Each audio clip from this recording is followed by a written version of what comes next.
Hey everybody, welcome back to the support role. Today we're going to be talking about different Lux, runes, and item setups that you can go in your games, giving you the in-depth explanation for each rune and each item setup and what Lux is trying to achieve in the game.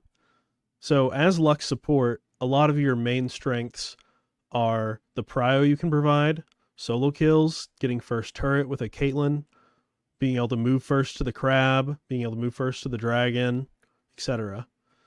So the best way to do that in lane is to go almost all poke runes, being able to just keep pressuring the enemy, keep them at low HP for dives, the aforementioned, etc.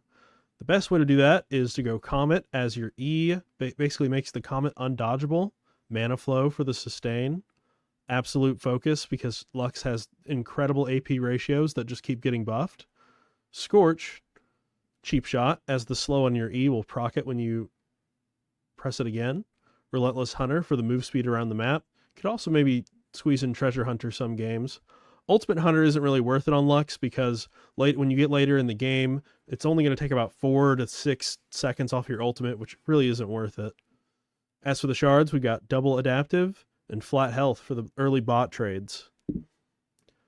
For the items, a lot of noob Lux players really get lost. They want to go items like Ludens because they think it's going to provide the most for their team. That really does work against noobs if you're killing the bot lane 10 times over, but in a more practical game on a more normal support economy, I really think that Protobelt and Imperial Mandate are just the bread and butter. Protobelt giving HP, CDR, high amounts of AP. A lot of people don't expect the dash. You can engage with it. You can Protobelt Q and really catch someone off guard. Imperial Mandate adding that percentage HP poke that can be applied by your ally. For boots on Lux support, I really wouldn't recommend Sork shoes for the price of how much they cost now. They're really not that good anymore, and you're just going to be able to complete Lucidity boots, get them real cheap, reduce your summoner spell, CDR, etc. More Qs, more Es, more Ws. That's what Lux wants. As for the support item, most of them are all pretty good in their own scenarios, but these two are going to be the best. Just more poke or the crown to reduce damage versus like a Kha'Zix or someone that's going to jump on you. And later, depending on the comp, you can go things like Redemption, really good when the comp is mostly melee champions. You can really hit a lot of people with that true damage and that healing. So for the second page I wanted to talk about, this page is very similar to the last. As you see, we have the same item setups and almost everything is the same, but this page is going to do you a little bit better versus champions that have lots of sustain in their kit. Think Taric, Sona, enchanters that just constantly give heal pots and shields to their allies. Cut down, going to be giving us 8% more damage versus champions that are above 60% HP. This counts for all damage. Your Comet, your Scorch, amplifies all that.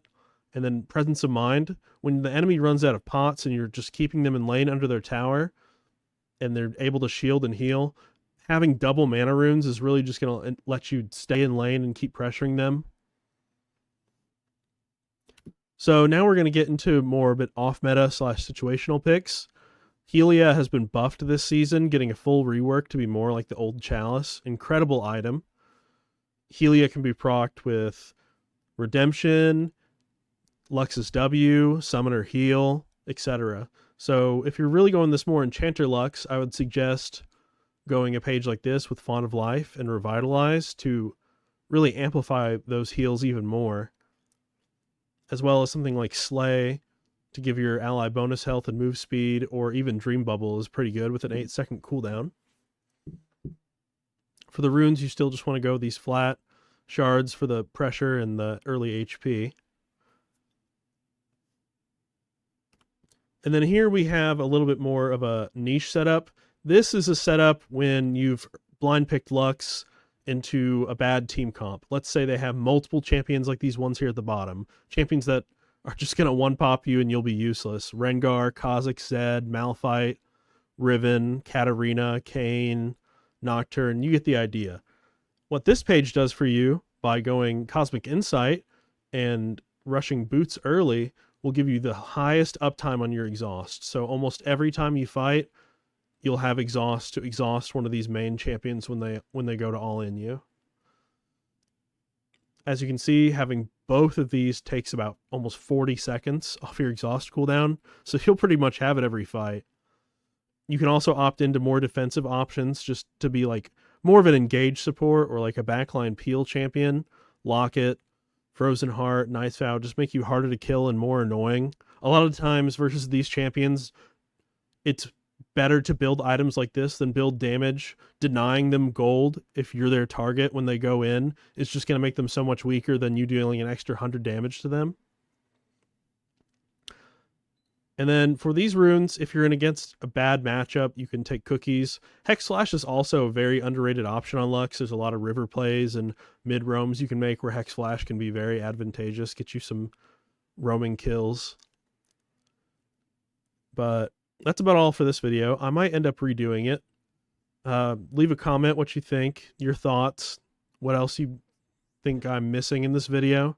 All right, thanks.